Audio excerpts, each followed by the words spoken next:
Hi, I'm David with EV World News. We're talking about electric vehicles, green energy, and the stock markets. I am here in studio today with our founder and chief editor, Bill Moore. How's it going today, Bill? Ni hao. Ni hao ho. Yeah, I actually know 3 or 4 words of Chinese. There we go. Excellent. Yeah, That's about as far as I go. yeah. So we were talking on the show about EV sales dominance. You were saying that you had heard from somebody who was talking about China has become the dominant country in EVs, and it's like, but they've been that for a while. I Yeah. don't know, when do you think that might have started? 2018, maybe? Well, probably 2018, 2019 in that time frame. Yeah, it's a little hard to pin down, but once BYD got rolling, and then we started getting all these other follow-on companies. Takes a while, but yeah, it's without question now. Without Yeah. question, they're the global leader, and Well, yes, U.S. and Europe are lagging seriously behind. yeah, we were talking about this in that if you went back to say like 2010, 2011, the Nissan Leaf was the only EV really selling in the world, which is a Japanese car, and it's a Nissan. And I don't know if Nissan ever had any other electric vehicles until the Ariya came out in 23. They had several electric vehicles very early on. They had the Hyper Mini, and you've never heard of these. You had the Hyper Mini, and they had the Alta. Okay. Were these sold in the United States? Oh, well, they were. Nobody sold electric cars in the United States in the early years. They all leased them because leasing them would allow them to pull them out off the street, and they'd be absolved of any liability of that, to continue to make spare parts and all that kind of thing. So no, this was in 1998, 2000 time frame. But yeah, they actually had 2 electric vehicles. One was kind of a SUV type, and the other one was a 2-seat, which I really love, the Hyper Mini, a little 2-seat urban runabout. Nice. Well, I just don't recall. I mean, right now, was it 23? They came out the Ariya, which is an SUV, and it's just funny that Nissan, of all companies, has no hybrids, no plug-in hybrids, and they've got 2 EVs, and everything else is just a straight gas-powered car. You look at Toyota is taking away most or a very large part of their lineup, at least for the United States. They've taken away the gas-only option and replaced it with hybrid or plug-in hybrid now. Yeah. I mean, they've really gone across the board doing that. But it's still hurting them. Their sales are down, this past quarter, something like 4% or something. So, yeah. Well, this is the funny thing is, because we're going to talk about BYD a little bit today. BYD considers Toyota to be its competitor. They're not so concerned that people always compare them to Tesla. And we're going to talk about a comparison to Tesla today. But think big. Yeah, think big. But their thing is, it's not about competing with the other EV makers. We're trying to compete with the gas car makers, because they're saying they want to knock the Toyota Corolla out of the #1 spot worldwide. Yeah. And so guess who's going to build Toyota's first electric car? Well, they have the Busy Forks. No. First competitive electric car. I don't know who. I assume it's a Chinese. Interesting. India. Maruti Suzuki in India will be building Toyota's first electric car. Now, I assume that's probably meant for the Indo-Europe Asian, market. They don't sell anything here in the United States, and Europe. Tata had a short period of time where they were trying to sell one of the very early, the Reva electric car, but so it's going to be a Indian company that's going to be building those cars. So that'll be interesting to follow that one. No, that is pretty interesting to see. There's a lot of, you have Hyundai, Kia, Toyota, Suzuki. Well, I don't know about Toyota manufacturing in India, but you have several other car manufacturers manufacturing in India. But it makes sense. I mean, you have the world's biggest. They passed up China as the world's largest population last year, right. And So it makes sense to make a lot of that stuff right there. If anybody's looking to manufacture in India, please reach out to me. I can help you out. I have government connections You there. have contacts there, yeah. Yes. Yeah, we have an Omaha friend who is the chief of staff for an Indian senator. There we go. But yes. Anyways, it's really kind of funny when I tell people that story. They're like, "What?" It's like, go figure. Anyways, global economy, global world. Yeah. So here on EV China World News. Now, so our first topic, we're going to talk about Xiaomi, the Chinese mobile phone manufacturer. So they decided, it's like, hey, we make phones. Can't be that hard to make cars, right? No, cars. I mean, we already make phones. It's already pretty sophisticated. It's all just technology, and what's the difference? One's a little bigger than the other. Right, right. So Xiaomi started, making the SU7, which looks kind of like a Panamera. Let me see if in the article, they really gave me much in the way of pictures, but think of a Panamera. Yes. Basically, you're looking at it. Oh, they're taking pre-orders for a high-end sports version of the SU7. It's called the SU7 Ultra, which will start at about 815,000 yen, whatever, however you say that word, 104, which is about the same as 114,000 US dollars. Yeah. So that's expensive. Ahead of the product release in March 2025. They estimate car deliveries for next year at 250,000 vehicles. So they only launched the SU7 a few months ago. Yeah. They're already delivering 20,000 cars per month. Cars in 3 months. I mean, this is ridiculous. I mean, we look at how long it takes. I mean, what was it? Rivian did what, 17,000 cars this year or something like that? Yeah. I mean, they're doing more cars in a month than Rivian's doing in a year, and far more than Lucid and a lot of these other companies. But a lot of this boils down to show me the money, right? If you got the money, it's a lot easier to make some of these things happen. And if you have a very very friendly government. Yes. Right? Government that has said this is going to be, we're going to be looking at AI and quantum computing, and we're going to be focused on, next generation transportation. And you get that kind of support, and robotics, and you get that kind of support behind you. There's all kinds of stuff you can do. And of course, that we'll get into the problem that causes when we talk about trying to sell cars in Europe with the tariff that was just implemented yesterday. But here we go. So Xiaomi expects to have delivered 100,000 SU7s by the end of November. That's amazing. Yeah, I mean, it's just crazy. They first revealed plans to even make cars in 2021. I mean, this stuff is supposed to take like a decade to get going. And isn't the Xiaomi the car that Jim Farley's driving? Yes. Yes. Yeah. He brought one to wherever he's at. Brought one in. I think they shipped it in from Singapore or wherever, Hong Kong, wherever they got it. And as you'd expect a car company, they want to drive not only their cars, but drive competitors to see how they compare. And apparently Jim has liked the SU7 so much that he doesn't want to give it back. Yeah, that's fascinating. What is it? Late March was when they delivered they released the first car, and initially released it at $4,000 cheaper than the Tesla Model 3 sells for over in China. And Tesla cut their price by about $2,000 after that. But Xiaomi had delivered 75,000 cars up until today. And let me see, Xpeng and Neo to reach the 100,000 mark they'll be at next month. Each took 6 years. Tesla took 12 years to hit 100,000 cars.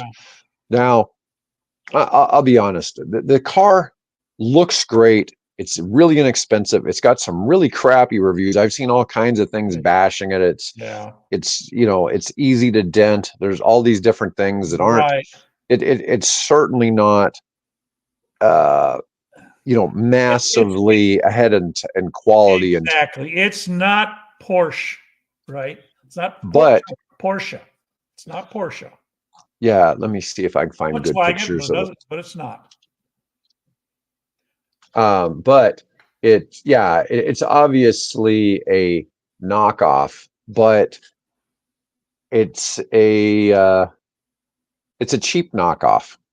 So there's no question about that. Yeah, there was the reviews. Of some Russian YouTuber that did there was one segment that covered the issues with the car. But if it's such a problem and such a cheap quality, then why is Farley so enamored with it? I guess maybe I don't know. Yeah, there it goes. Xiaomi SU7, Ford CEO Jim Farley's favorite EV. I mean, it is a slick looking car. It looks like a Porsche Panamera. Yeah, absolutely. I wouldn't mind having that in my driveway. Oh, this is the high performance prototype, the one that's going to be 114,000. Now, when we're quoting this price of 114,000, these are prices they're selling them in China. I don't know that they're selling them anywhere outside of China yet. Okay, but still, it's irrelevant. They're producing and they're delivering, and that is a big thing in any kind of business. Is can you produce? Can you deliver? And does the check clear the bank? Yeah.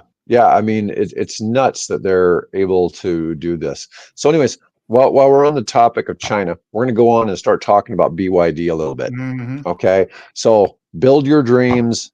Owned 8% by Warren Buffett and Berkshire Hathaway, which is here in Omaha. Kind of by accident. It was Charlie Munger's deal. But Buffett says, rest in peace, Charlie. Yes. And Buffett says they won't be investing in Chinese companies again. Yeah. But this has worked out rather well for them. So BYD notched up another win over Tesla on Wednesday, reporting quarterly revenue that beat Tesla for the first time. The pair have gone head to head in global EV sales. Revenue for BYD soared 24% year on year to equivalent about $28.2 billion for the 3 months ending September 30th, which was falling short of estimates, but exceeding Tesla, who did 25 billion versus the 28 billion. Now, one thing here. Yeah, the one thing they point in the article, though, is that in terms of, I think it's the margin, that Tesla is still considerably ahead of them on the margin. Yes. The article. Yeah, net income increased by 11.5% for BYD. Let's see, it generated a gross margin of 21.9%. Its profit is still overshadowed by the 2 billion Tesla's profit for the same time period. In the first 9 months, BYD had net income of 25 billion. See, it keeps not giving conversions. Yeah. So that's the only bad thing about the article I'm looking at. Sometimes it uses US dollars and sometimes it uses Chinese money. But one of the things too, BYD does not produce the most EVs. Tesla still produces the most EVs. Right. But BYD is the world leader in plug-in hybrids. Mm-hmm. And so that's part of those numbers as well. And, Tesla only makes EVs, but it's interesting that no other company in the world makes as many plug-in hybrids, and they're essentially number 2 in the EV space. Yep. So, I mean, it's pretty impressive, but their combined sales beat Tesla. And let's see if there's anything else that was. BYD is on track to meet its revised annual sales target of 4 million vehicles based on its current run rate. It had already sold 2.74 million vehicles through September. And when you think about the global sales of EVs is something around, or global sales of cars in general is around 17, 18 million? Yes. So that's a significant chunk of the market globally. Yeah. They had beaten Tesla in 2022 in one of the quarters. Right. Yeah. As well. So that they run pretty much neck and neck. Let's see. Oh, and so Tesla's profit was 2.2 billion for the quarter. Their profit was the equivalent of 1.63 billion. Right. Right. Yes. And that was something that was kind of interesting because in this last report for Tesla, Tesla's revenues were lower than expected, but their profits were higher than expected. That's that production margin.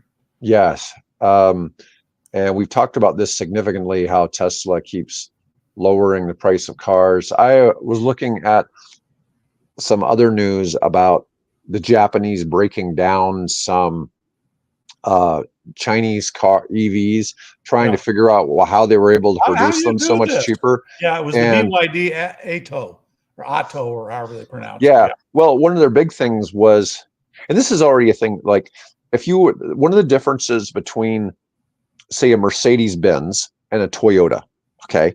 The Mercedes has German over-engineering, okay? So if you want a beautiful ride at 100 miles per hour plus on the Autobahn, the Mercedes is what you need, okay? The Toyota are designed to be more simplistic. They use far fewer parts. And when you start going over to the EVs, the number of parts goes down dramatically. Even more. Yes, it really goes down dramatically. So you're going from German over-engineering to Japanese simplicity to the Chinese with the EVs being even far more simplistic. Yeah. And this is one of the things they found. Now, part of the thing is, like, BYD is making, just like Tesla, they're making all their own OEM parts. So they're not sending that out to other companies. Right. It's like in the United States, GM is supported by hundreds of other companies that are manufacturing parts for them, shipping them in, and then they're assembling them, their cars. Tesla and BYD are basically making everything. You know, I'm sure they don't make tires, but you know what I mean. They're making most of the parts of the car, and talk about simplifying things. There came up an article just a day or so ago that the average car rear end of the structure of the chassis of the car, the body of the car, is something like 120 parts. But with the Giga casting now, one part, as opposed to 120 parts that have to be welded, glued, riveted, to make that lower back half of the car. Yeah, I mean, it's amazing how much they keep reducing. People get all these crazy ideas, but it really is the future of automaking. Yeah. And, I'm glad to see that GM is trying to figure it out. The Japanese are trying to figure it out. Right. Yep. I mean, because like you were saying, BYD's kind of, and Tesla both kind of sprung out of nowhere on the auto industry, and they're doing well. Classic problem of the, company that has held market share for a century, and suddenly the upstart comes in and introduces new disruptive technology, like the Gigacast and all of the other, the cars were designed to be electric from the ground up, right? As opposed to trying to put a new harness on a horse, right? Yeah. Well, look at like your IBM. I mean, I don't know, does Lenovo own all of IBM now? I mean, it's interesting because like the PC market for IBM all went to Lenovo, right? Which I think is a Korean company. Probably. And but they were the dominant company in in business machines since like 1910. Oh yeah. Do you know who ran the data processing for the Nazi government? Oh, yeah, I knew that was coming up. Yeah, no, I'm well aware of Yeah, IBM's IBM's role. Yeah, role in the Holocaust. Yes, yeah, it's really quite. I think there's a book about that. yeah, Just about what yeah. you know how some of that came apart. I don't know. It's just weird to think about sometimes. Um, And they're not the only one, by the way. But we're moving on. yes, yes.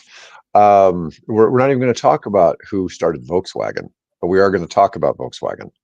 Okay, we might as well Hmm. segue into Volkswagen while we're on. Well, it was Ferdinand Porsche. I mean, Mhm. really, you had to get government backing. And Yes, you got the government that was in power at the time. But it was Porsche that designed the car, so right. I don't No, have a problem with that. It's the scam that the German government pulled on its own people. They never delivered a single car to the German people, and you would subscribe to this. You would have a certain percentage of your wage pulled, mhm, weekly or monthly or however they paid for that company, to set aside so that when you got to the end of this period of time, you would get a brand new Volkswagen. And they never delivered one. oh All wow. those all those people got scammed. And of course, it was after the war, because then what Germany did is, of course, they geared up for war, and instead of producing the Volkswagen classic Beetle as we know it, they produced the German equivalent of a Jeep. And Hmm. then, so when they came back in after the war, how are we going to, and they're in Wolfsburg, then they said, well, let's reintroduce, the Beetle, basically styling, Hmm. and that's how they finally delivered, but it wasn't under the Nazi program. All that money got sucked out of the economy and put into the war effort, Yeah. or Well, fattening the oligarchs and people that were supporting the Hitler movement. But, yeah. probably. All right. So the big news, right, for Volkswagen, they just announced that they're going to do it 10% pay cuts, mass layoffs, and factory closures. The Mm. German auto industry braces for impact. This is sort of unprecedented, isn't it? Yeah, it's Um, unprecedented. They have not, don't remember the time period, but it's at least the last 4 years, and I think it's actually longer than that. Um, that the first plant that's closing is wow, in early 2025 is the one in Belgium, mhm. which is the plant where they produce out the Audi. Then they've got 10 plants in Germany, and they'll be closing 3 of those plants, and they're laying off. I think it's something like, the plant in Belgium is 3,000 people, and all total, the 3 other plants, we're probably looking at 10,000 people. That's a huge deal. And a lot of this is because of pressure from the Chinese EV industry. Well, that's where the significant. When we think of German Volkswagen, it's a German company. Its biggest market was China. Mhm. Its biggest market was China. I've ridden to and from the airport in Beijing in Volkswagen Foxes, which was kind of the preferred car for cab service in China, well, in Beijing at least. Um, and that market's gone away. That's gone away. Yeah, well, that's one of the things that I talk about all the time, how while we may be able to prevent the Chinese EV makers from coming and selling in the United States, it's not going to prevent them from taking market share from American companies Mm-hmm. and other markets. Elsewhere, elsewhere. And this is what Volkswagen is seeing in a big way. Now, but Volkswagen was making cars in China though, right? Oh yeah. Probably, They had yeah, big they still factories in do. China. Yeah. Yeah. In fact, there's a oh God, if I remember correctly, where I was staying over there the last time, there was a big office building with the you know, faulty memory, and I apologize if I'm not remembering correctly, but big Volkswagen sign or office building not far from where I was staying. So yeah, they've been building cars there for wow, since the days of Mao. Yeah, it doesn't surprise me. Let's see here. Yeah, the company is planning to lower its expenses through a combination of factory closures, pay cuts, and worker layoffs. Volkswagen plans to cut salaries across the board by at least 10% with a pay freeze scheduled for both 2025 and 2026. The decision has not only hit morale, but has also drawn fierce opposition from the company's workforce. Well, I guess I can understand that. This is about our livelihoods for the future, about the suppliers, about every small baker here at this location. I have to say, I'm really a bit scared. Well, I don't know what to say. It's tough. The Chinese have really seriously entered They the were, EV space and the car and the, manufacturing space, and and it's the tough to roll guy back. that drove that transition in the early 2000s Mm-hmm. is a Chinese engineer who got all his training and experience, guess where? Germany. In Germany. Mm-hmm. And they came back to China after things began to sort of be, if you pardon the expression, liberalized, with the end of Mao and the I forget who was after Mao, the next, as they began to gradually get away from the, isolationist policy of the Mao regime, they started looking, okay, what are we going to do for the future? And one of those was electric cars. And that was the guy that helped drive that. And he got all his training in Germany. Yeah. All right. Well, China is now telling its car makers to pause investment in EU countries backing the EV tariffs.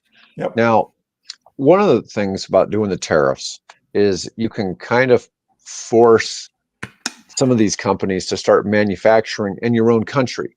Because one of the things is, if this is what Volkswagen's saying, as China is selling less expensive EVs into Europe, Volkswagen's losing market share, jobs are going away from the European Union.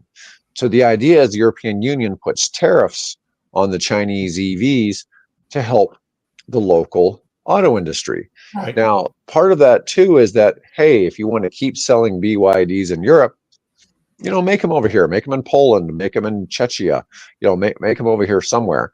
And Romania.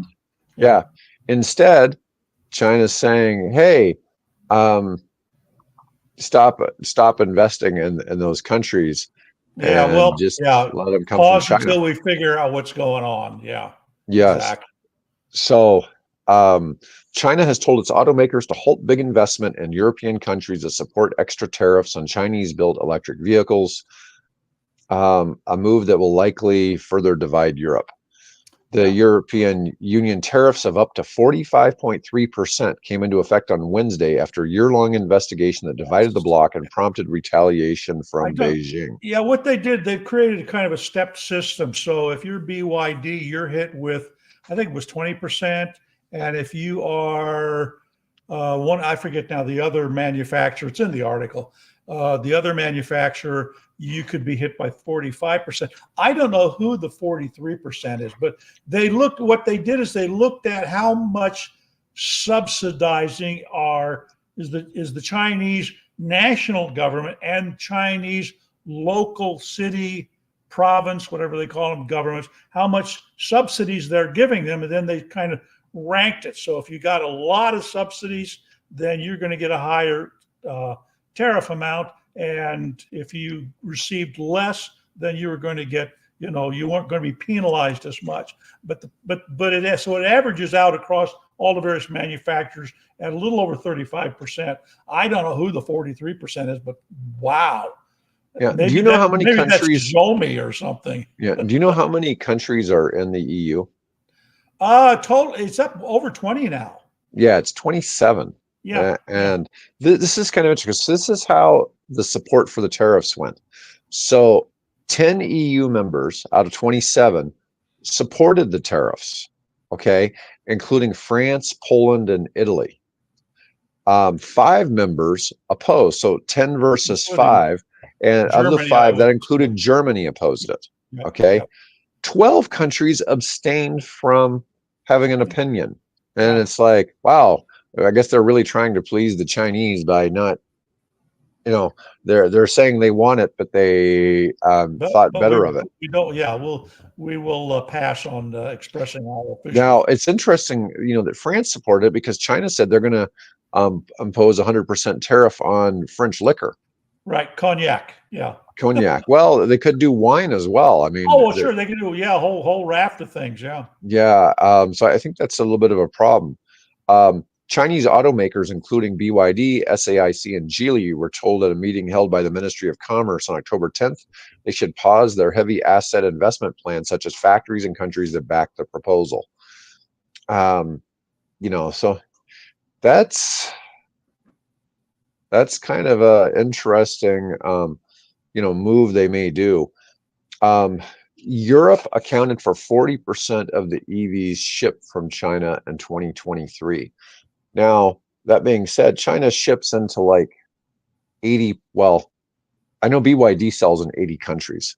Okay. Mm-hmm. Now, I don't know how many of those 27 EU countries they sell in, but it's probably most of them. But I thought that was. Here's an interesting thing. Where do you think, if in South America, we'll take the country of Uruguay, for example, where do its Teslas come from? I mean, just thinking geographically. For what country? For Uruguay. Well, right? I know it's China.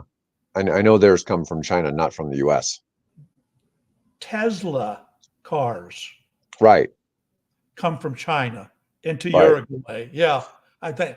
Wait a minute. It's just a hop, skip, and a jump right across the Caribbean, down the Brazilian coast, up the Rio Plata or wherever it is, Yeah. While Tesla is the most American-made car sold in the United States, they do sell they sell more cars overseas than they do in the U.S., I believe. Oh, it wouldn't surprise me. Yeah. Yeah. I mean, I think that the Gigafactory Shanghai actually, they produce half or more of all Teslas. Probably. I mean, haven't looked that closely at it. So. Yeah, I mean, it's a really a big number. It's interesting when you see how well Tesla does and all that, but they're really selling a crap ton in China. I mean, China. What is it? Aren't they at the 60% of all new car sales now? Or? Yeah, 60%. Yeah, and Europe, which really surprised me. I can't remember the number exactly. It's the problem of getting old. Is that what 30% of all the cars sold in like the last quarter in Europe are electric? Yeah, I mean the numbers just keep going.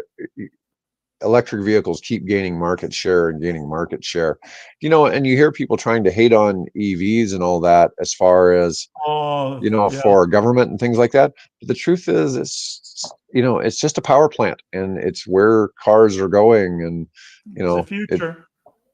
It is regardless of how people feel about climate change and global warming and all that, pollution, loving the sound of gas engines. That is the one thing. That is the one thing. I love the smell of gasoline in the morning. Yeah. Yeah, there you go. There you go. But I mean, when you hear a vehicle that has 600, 800 horsepower, you can tell it from the sound coming out of the exhaust and all that, it's different. There's also a thing, like when we had Marco Soriano on here, we were talking about one of the issues with electric motorcycles is this is the thing. If I'm driving, I know there's a motorcycle around me. I'm listening for where is it? Right. Okay. And if motorcycles are quiet, that is a real danger for the motorcycle rider. You may be at fault for hitting them, but it doesn't do them any good to be dead, right? Yeah. And but there is legislation. I don't know whether the legislation applies to motorcycles or not, and that might be something for a legislator to look into. But technically, there is legislation on the books that says electric cars should make a noise. And generally speaking, somebody surely had done a test. A modern gasoline car, an electric car at, let's say, 30 miles an hour. I'll bet they may have the same decibel readings, because what you're hearing is not really so much the engine. What you're actually hearing is the road Yeah. the tires interacting with the road. And That's one of the biggest complaints I hear about Tesla Model 3s is when you're driving on the interstate, you have so much road noise. Yeah. Because the cars aren't really, they're not well insulated. So like versus say like a Lexus or something like that, if you're buying a comparably priced luxury vehicle, which, you know, Tesla really isn't a luxury vehicle per se until you get up to the S and the X. Yeah. They don't have that same build quality and silence in the cabin. Yeah. Okay, so because you hear so much road noise, but it still doesn't mean that the motor doesn't make noise. But yeah, I get that. But there's a lot of dissent among the different countries as to who wants that investment and who doesn't. So that's going to cause some problems. All of the in the car EU. makers, from German car makers, the executives were all saying, "Don't do this, don't do this." And the reason, of course, being is that not so much are they fearing the local market, is that's been so much a part of their export market, and they fear, we can't import our cars. They're going to slap a tariff on all our real Porsche cars and on our Mercedes and things. So I could, yeah. So we're going to switch over to California. So California has reached a record of 22% market share for battery electric vehicles. And if you count hybrids and plug-in hybrids, it's at 40% of new car sales. That's pretty big. That's pretty good. Consider them nationally, we're what, at 8%? Yes. Yes, on battery electric cars. 22% in California. Amazing. Yeah. But California in this regard has always been a few years ahead, and California is definitely following the Scandinavian timelines as they keep cycling through the numbers, to the point where, let's say in 5 years, California will probably be 90% regardless of mandates. Yeah.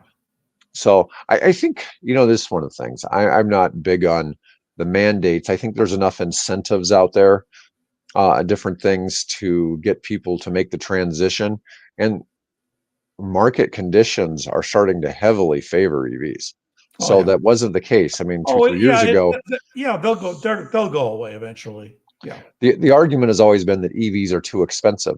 Well, now for the first time, you have all of these off-lease Teslas dumping in the market at $25,000 essentially, and people are eligible for that tax credit, and you're getting a $21,000 high quality electric vehicle. I mean, that's not unaffordable, right? So it's completely different change, or I should say, it's not as unaffordable as some other vehicles. Okay, because I actually got in a discussion on LinkedIn. Somebody was talking about how they didn't think that, their opinion was that the Rivian R1T was overpriced, but they felt it should be more like, under $60,000. Well, it's like, yeah, but all pickup trucks should be under $60,000, and yet they're 80 to 110. Have you been down to your local Ford dealer lately? Yeah. I mean, full-size pickup truck prices are absurd, and whether it doesn't matter if it's gas or electric. So it's we were talking about this. Somebody was talking about somebody at their firm bought an Audi, and all these people were talking about, oh, the rich kid or whatever, and it's like, yeah, but all the other people at the same place were driving full-size pickup trucks, which were probably more expensive than the Audi. And it's just hard to look at it from that perspective. I mean, people think of a full-size pickup truck as kind of being like a vehicle for the common man, or the working class, or something like that, but it's not affordable by any stretch. So I think full-size pickup trucks have taken the place of where Cadillac probably sat about 40 years ago.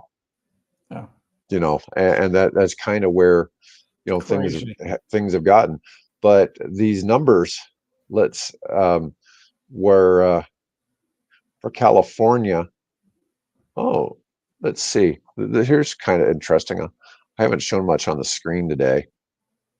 Let's see here. Bump us up into the corner. Yeah, I put something interesting up here. Yeah. So here's percentage change in brand registrations for 2024, the 30 top selling brands in California. Now, these aren't figures of what sold the best. These are the ones that had a greater amount of sales. So Buick, of all things, went up like 40%. I mean, no rhyme or reason for this. Rivian was up 35%. Then you got, some additional ones. Lincoln, Dodge, Lexus was up. These are all registrations from the previous year. Land Rover was up, Honda, Toyota a little bit. Let's just kind of see where these go. So Volkswagen was negative. Kia was negative, Porsche is negative, Ford, Mercedes, Subaru. You look at all these companies going down. Yeah. Tesla was down 12.6%. That's an interesting statistic. Chevy, Acura, Dodge, Ram. Now, Ram is exclusively big trucks. Okay, so that went down. Chrysler, and then Jeep. Now, these are Stellantis. Look at these three Stellantis brands. Yep. Now, Stellantis, the guy that's the current CEO had the U.S. raise all their prices across all the brands significantly, like 10 to 20% for each brand. It's really hurt Jeep. It's really hurt Jeep. And you look at that 33% drop in sales. Now, overall car sales were down 1.7% in the state year to date. And Tesla sales are certainly down more than the average, while battery electric vehicle sales are growing. This marks a full year of registration declines for Tesla in California, leaving the alternative powertrain door open for traditional automakers. Manufacturers and dealers have embraced this shift, expanding their share of battery electric vehicle sales to 40% as consumers increasingly turn to exciting new electric vehicle options. And here are the top selling EVs in California. Here we go. Tesla Model Y, number 1. Number 2 is the Tesla Model 3. The number 3 is the Ioniq 5. So Tesla had the most room that it could give something up. But you got a lot of newcomers on here. You got the Mach-E at number 4, RAV4 at number 5. Now I'm assuming that's a plug-in hybrid. So that was the best-selling plug-in hybrid, was a RAV4. The Model X, which that's surprising because the Model X doesn't make up a huge percentage of Tesla sales. Like it's something like 5% at most of Tesla sales. BMW i4. Then the Cybertruck came in 8th. Okay. The Rivian R1S, not far behind. The Jeep Wrangler plug-in hybrid down there near at number 10. Yeah. And the Wrangler hybrid, I think they've got a recall on, if I'm not mistaken. Yeah, but it's interesting seeing all of those changes. I had more than one article, but none of them really were. Wow, Chevrolet and GM saw registrations fall 42% in 9 months through September. But Cadillac saw registrations go up 300%. So I assume that's the Lyriq. Yeah. But it must not have been significant enough to get into that top 10. Okay, so my last. But the interesting thing is that actually in the last quarter, isn't it, that General Motors has sold more EVs than Ford?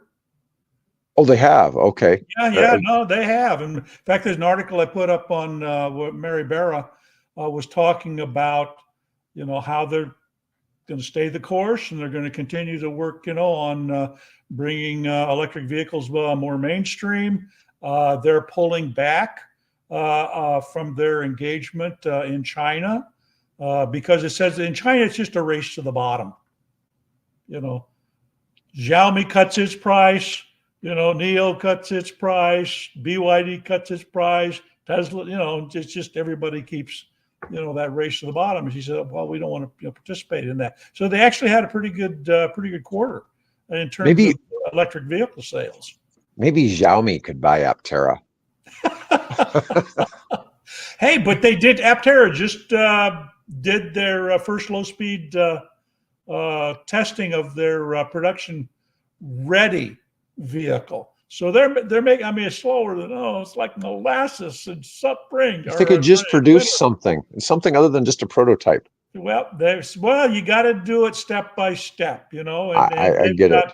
they've got what, 50, 60 employees as opposed to 50, 60,000, Yeah, but they need somebody like Xiaomi who's already figured out how to produce yeah. to come in and give them cash and That know-how. being the case, given the Biden tariffs, they can't. Yeah, let's build them over in China. Well, then you can't get Well, them in no, the I'm not United talking about States. that. I'm talking about building them in California. Build them at the Aptera place in California. No, that's Build them not in the that. U.S. Yeah, that facility won't handle that scale. Yeah,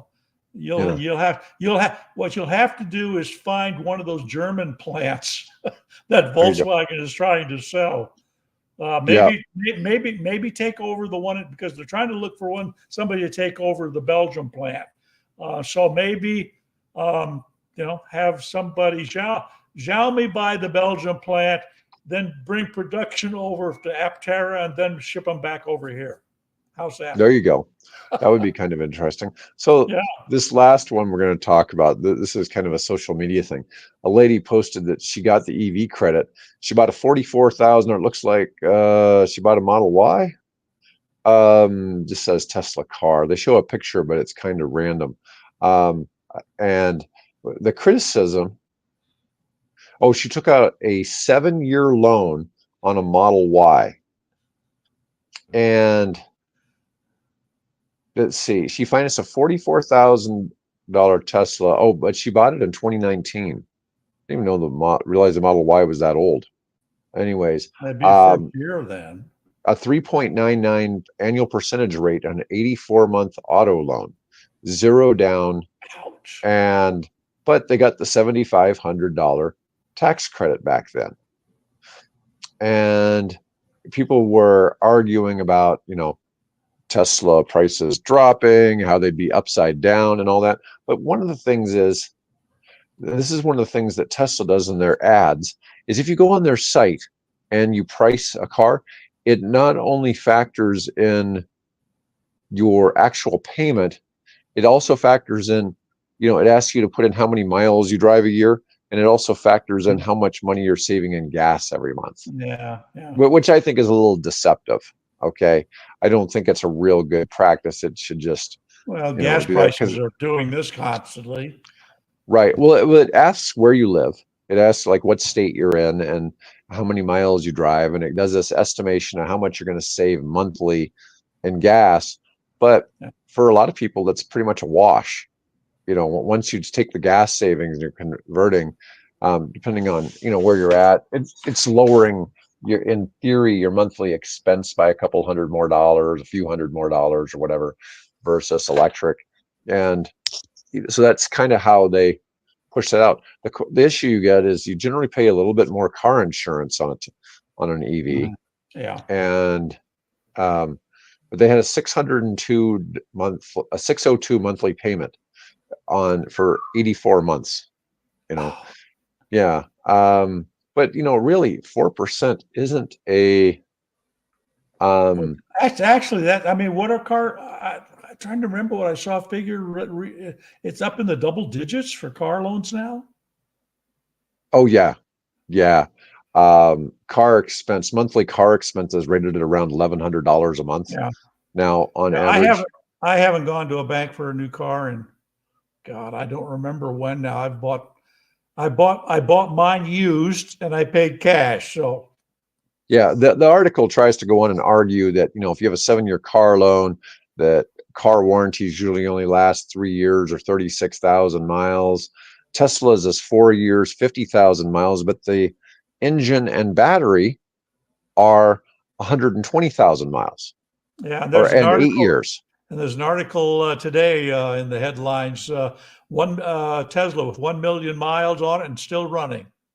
Yeah. Oh, we did that video on the Model S. I think it was a 2012 or 2014 that had 1.2 million miles on it a year ago.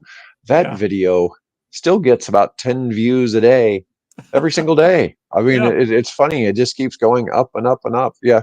There's a few interesting videos we've done over time that just they get a They a just get handful lots of views every views. single Yeah. day. They just never go without it. Um, but they felt it was what fit into their budget. Oh, so let's see. According to Bankrate, the average gas price for an American is $1,837 per year, which obviously changes depending on vehicle, make, and model. But that's only $150 a month. Yeah. That's $37 a week. That's, I guess that really depends on, where you're at, how fuel efficient your vehicle is, and things like that.